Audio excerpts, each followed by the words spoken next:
Queridos amigos y queridas amigas, bienvenidos a una nueva emisión de nuestro programa Ventana Abierta. El día de hoy estoy muy contenta porque tenemos una oportunidad única. Vamos a poder escuchar en su propia voz a uno de los compositores más importantes que ha trabajado además con nuestra querida escritora Maritza Núñez, quien hoy nos acompaña.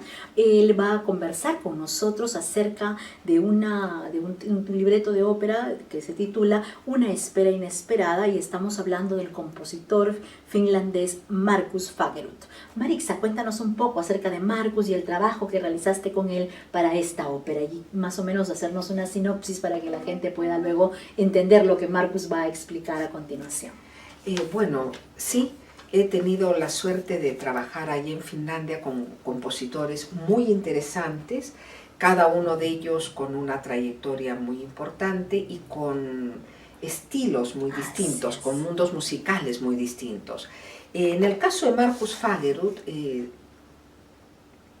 hemos creado una ópera que nació por encargo de un espacio independiente que producía y estrenaba óperas, que se llamaba Kapsaki.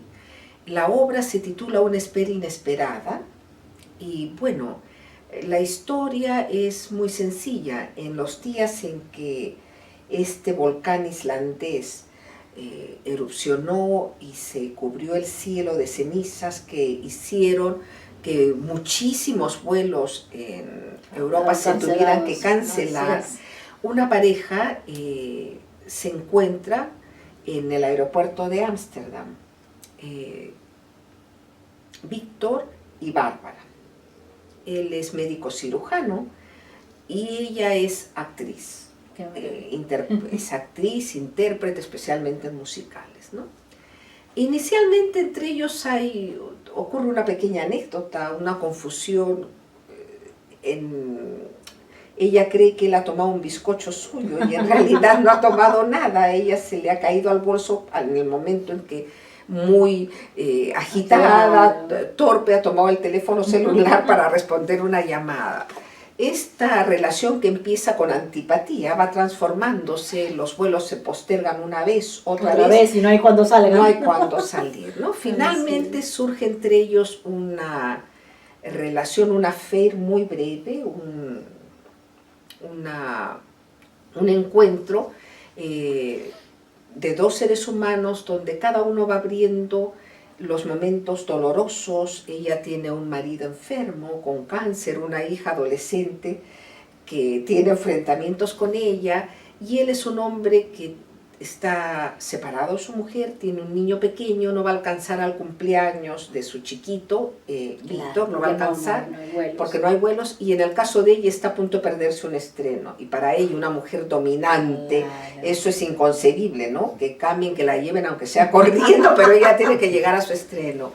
En el caso de Víctor, además, en un área que él tiene, en un solo que él tiene, nos hace comprender que él tiene una relación donde su pareja a veces se ha tomado licencias y no siempre está en una relación, digamos, de fidelidad con él, ¿no? Cada personaje tiene su mundo personal, pero coinciden y finalmente la antipatía se transforma en atracción, y la atracción en un encuentro sexual de ellos, ¿no? En un rinconcillo ahí del aeropuerto. Pero la vida sigue, se reanudan los vuelos y esta historia es efímera. En la vida hay muchas historias efímeras como la de Bárbara y Víctor, y cada uno continúa su viaje. Y ahí quise terminar con una frase que a mí me sigue emocionando, ¿sabes? Porque creo que es una frase en la que todos podemos reconocernos de una u otra manera. Cuando ya están despidiéndose, le dice: mi nombre es Víctor, aquí tienes mi tarjeta, y va a alcanzarle su tarjeta de presentación y ella le dice: no me la des. Él le pregunta por qué y ella cierra la ópera diciéndole: porque te llamaría, seguro que te llamaría. ¡Qué maravilla!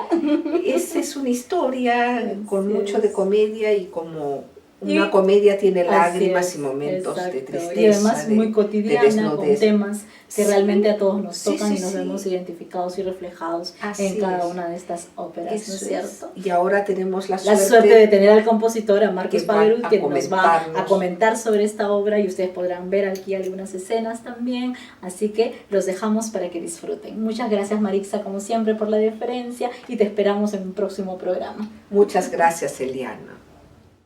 When we worked together on our opera, the fascinating thing for me was that I didn't know Spanish.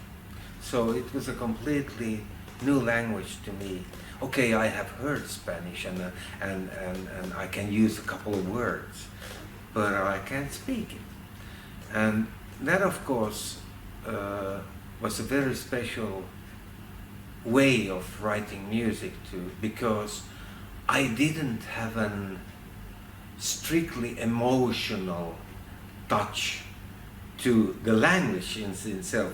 It somehow had to be how it sounds.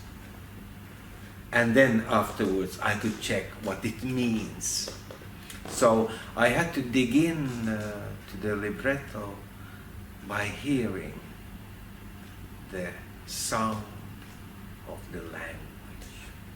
And that was really fascinating, because in other words, if I think like that on the other side, if I think that it would have been in Finnish, which could have been the case, because we're in Finland, or Swedish, which is my mother tongue, I think the music could have been more obvious in which direction my mind tells me to go. But now when it was in Spanish, I had to move on the kind of, let the emotions lead me to what it could be. And it was very much something else that I had written before. So in this case, I think the approach to the libretto was quite unique in my life. Well, onko leitmotiivista kysymys jossain vaiheessa tai niin kuin tekniikana? Somehow yes. The interesting thing with this libretto that took the music somewhere and made me do the decision, because I believe in that. I believe that when you are collaborating with the text, you have to listen to the text and not force the text, you know? If I make too many suggestions in before I kind of dig into this text, then I think I exclude the possibilities of what the text gives. And if you give yourself to the text, then you can really find something new. Like I never knew how to write tango nueva. And the critics said, this is totally a tango nueva thing, and I thought, so this is tango nueva. Nuevo, I can't even say what it is. But when I listen to and you listen to the certain arias of the male who sings with the accordion, it's obvious. It's obvious. I couldn't do that with any other instrument. So somehow this erotic undertone comes from the instrumentation. Who wouldn't think an accordion somehow takes your breath away if it's in the right place or something like that. And also if you have a tuba there or something, it gets very sexual. and this was what the libretto suggested to me. No, I didn't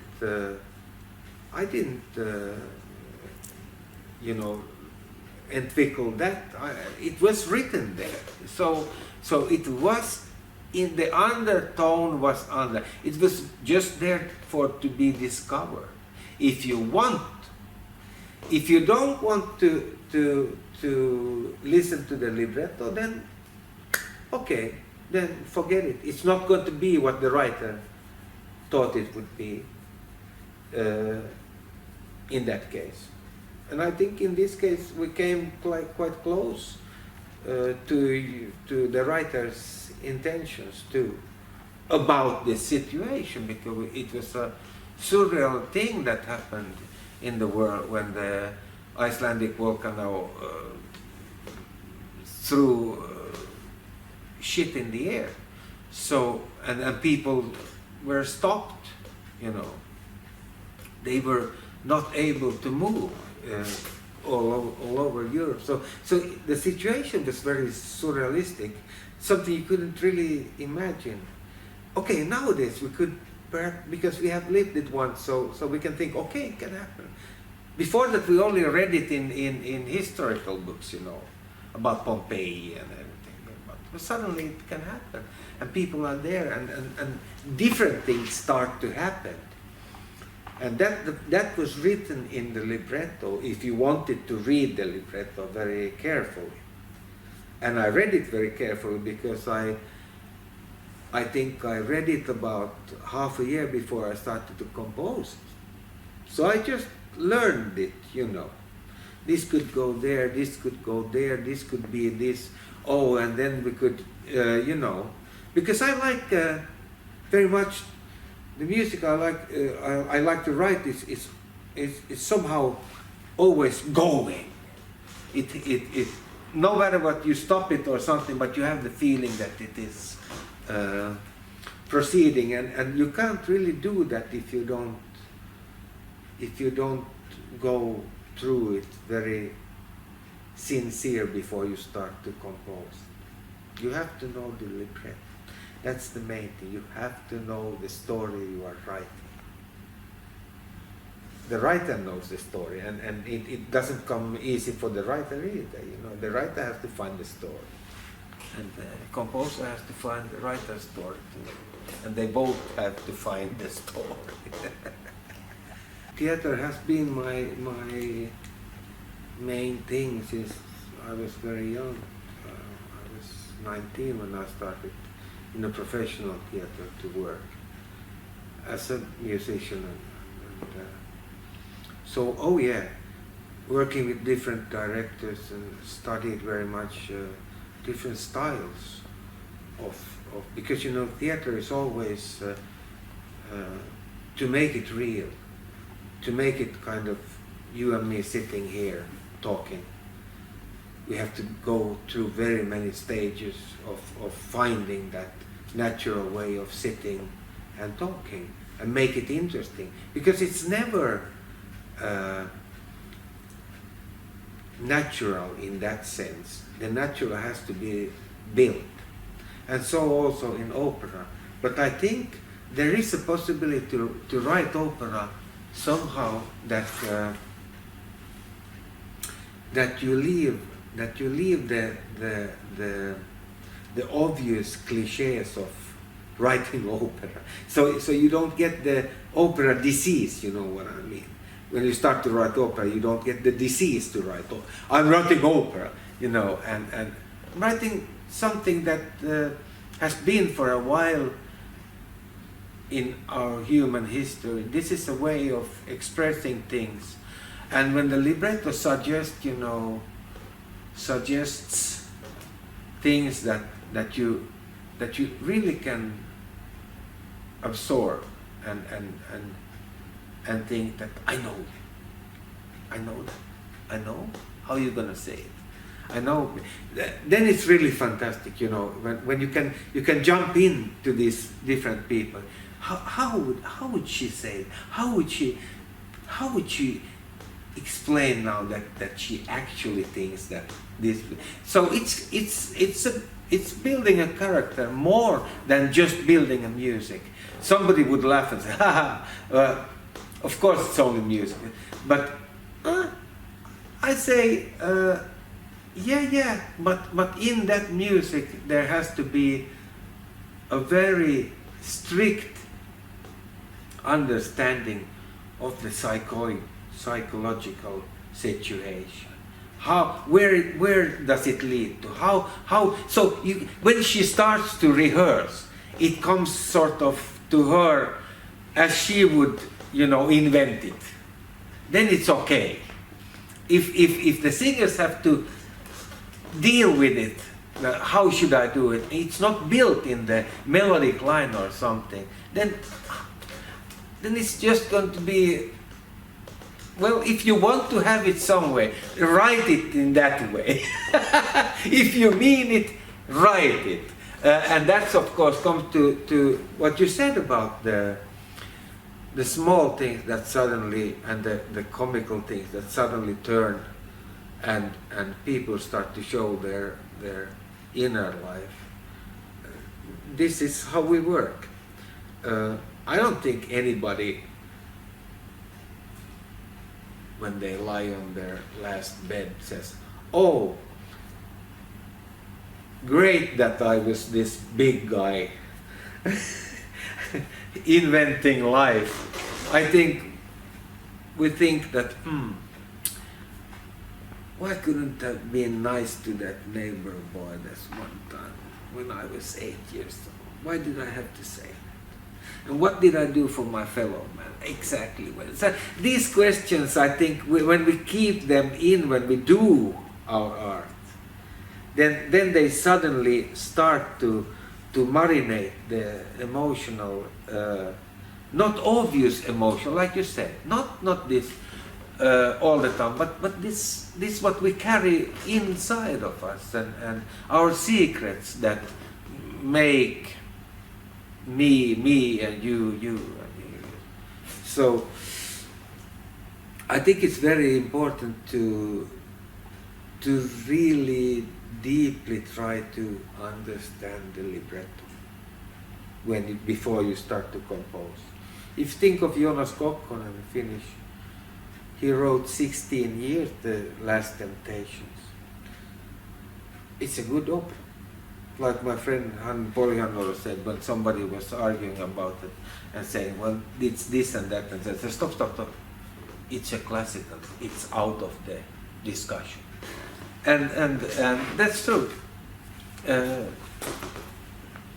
Some archetypes of life exists there. And that is, I think, what you and me we wish in our work that there would be, because we like to talk to people and talk with their language too. I mean, their emotional language. And that's not so different anywhere you go. It's common. So yeah, the instrumentation is somehow odd, because if you use an accordion and some guitar type of things and a tuba with two singers, that's of course could sound like, what on earth, what are you doing? But somehow it seemed to me that there were all the qualities of different musical timbres in this trio. You had the breathing from the accordion. You can use very large dynamical things, and of course with tuba. And with tuba you can go very deep. And then with the guitar, somehow, in a very cliché maybe way of thinking, but correlates to this Spanish libretto. Somehow it started to sound like that, and it was kind of it sort of took its place. So I didn't have to struggle for it. It's just said we need it here, and of course it made me think a lot that how do I work with the balance and stuff. But in this case, it's really not a problem, because with the tuba I can do very small pianissimos, and also with the accordion, and then you get a trio sounding very loud if you want. So that was one of the criteria. The second criteria is that the musicians should be rhythm musicians. They should know how to play rhythm stuff. And these all three really did it. They can play. They can make a soup out of a name. So it was really a treat writing for these three virtuosos music. Onko tämä eklektinen musiikkimaailma? Miten siinä? You might think that it is, but it's also very expressive. So you can wide up the criteria of a, let's call it, we would use a string trio there. Then the music would certainly be one type of music, you know? But using this, suddenly I can build a duo with the guitar and the accordion, or where the tuba is in the melodic line. It's very special. I couldn't do that with the instruments that are not expressive in this sense. And if I really would like to write rhythmical music, it could be really tricky to get a string trio doing that right. But because you know, I like to think that it's possible to blend styles, not perhaps in a postmodernic way, but simply using the natural force of the instruments, where they can take me, and thinking of the accordion, it's like thinking of two instruments, the left and the right hand, that can play really tricky things. At least Veli Kujala can.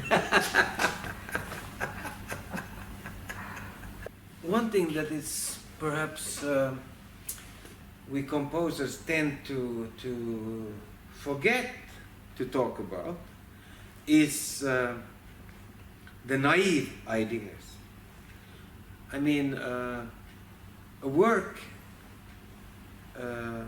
when you work with material, never throw away the most Donald Duck themes that you have on the table, because there will be times in the piece when you know, if you're honest, that you have to let the people take breath and take new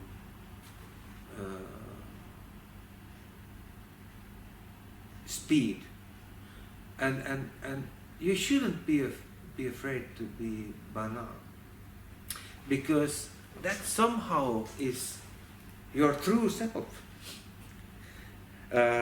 You might argue, but believe me, most probably is that these tingle-tangle ideas, they are really yourself, and show them to the people, because when you do that, when you bring yourself out and not to try be the scientist Markus all the time, you know, but simply the guy who writes this music and hears this kind of music.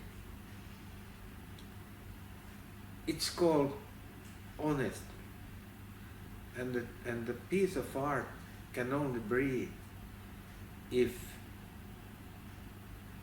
the thing that you are writing is somehow appealing to yourself, that you truly love that thing that you are doing, and you really want to hear it too, because it can not only look good. That doesn't matter in music. A nice score with difficult tuplets, it's not, if you don't mean it, then it has no value. But of course, everything is always right when you mean.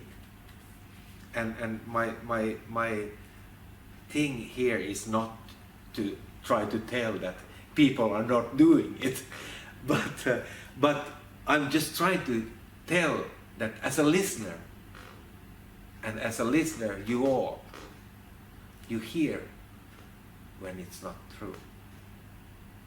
You start to. But if the emotional impact in the music gives you kind of, she did that, he did that, my goodness, C major, A minor, what is happening? Then it's really good. It's really good, and if it has a place, find the place. To me, it has been, and more, I think, okay, because I started in the theater to work, so this has been my life too. Music is done for some purpose also, but that's not the whole thing. I'm not only this practical guy who writes in every style, you know. That's not important.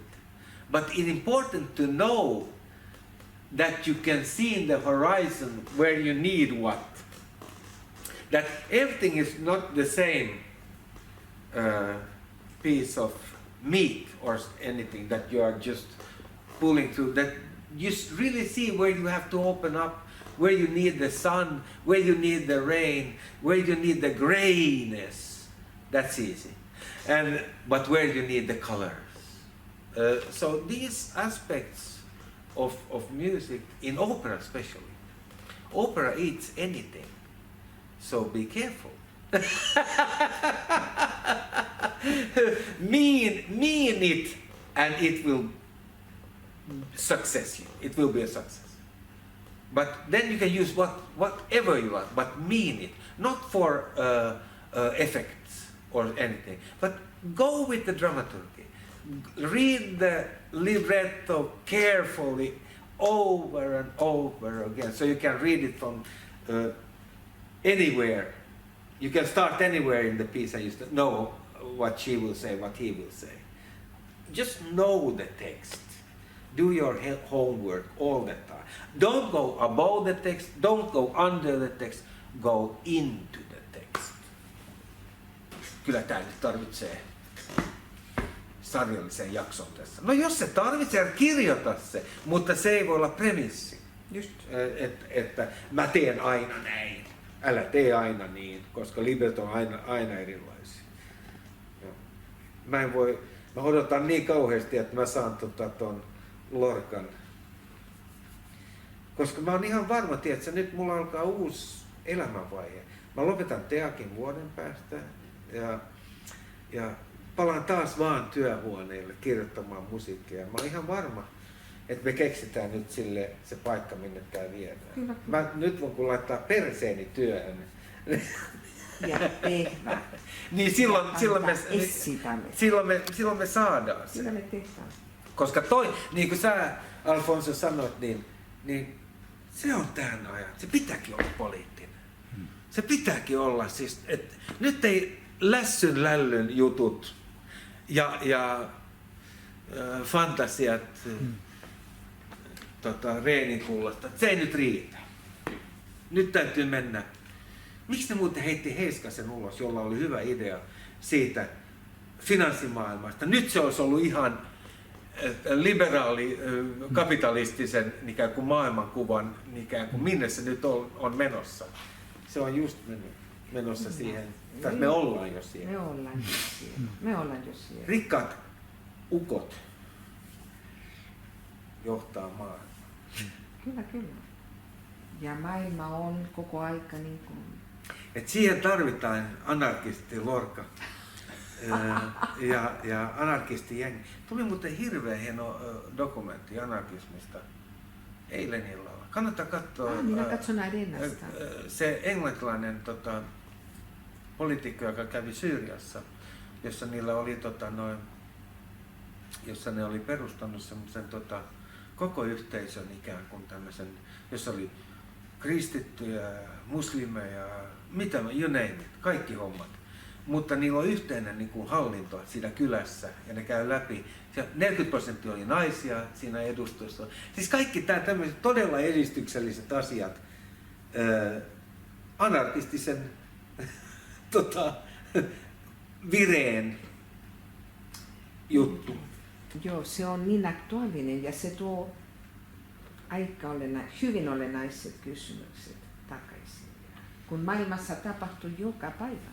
Meillä on kadonneita, meillä on joukko.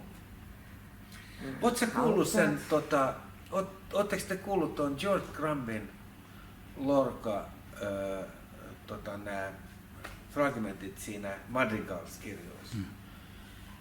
Niissä on jotain tavattoman hienoa ja millä tavalla se taklaa sen tekstin hyvin arkkitehtonisella ikään kuin otteella.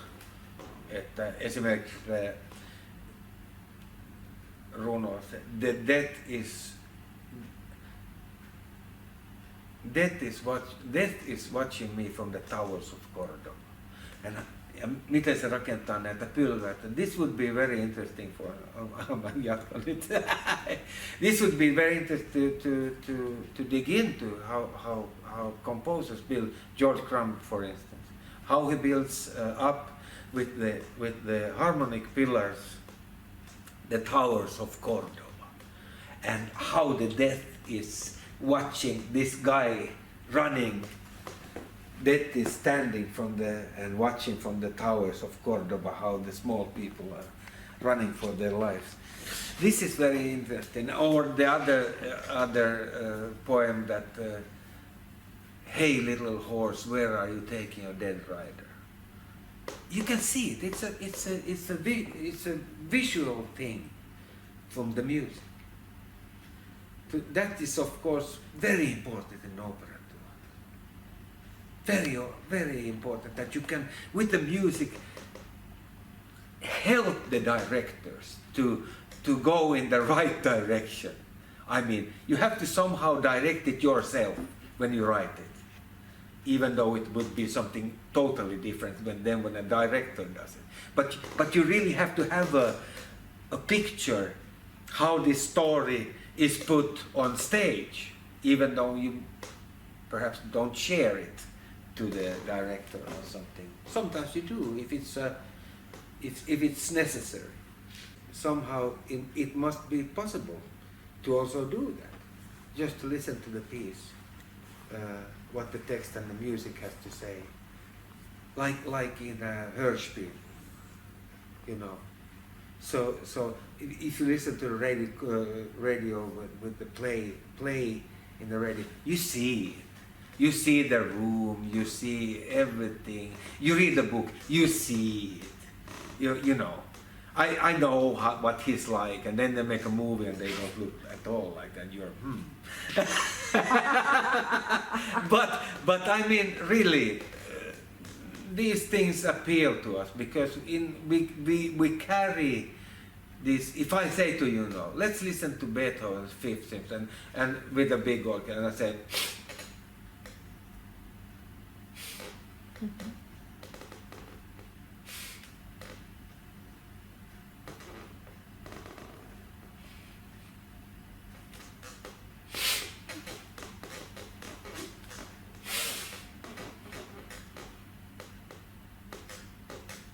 So I mean, we have it, or you say that I want to listen to Paul McCartney now singing Yesterday.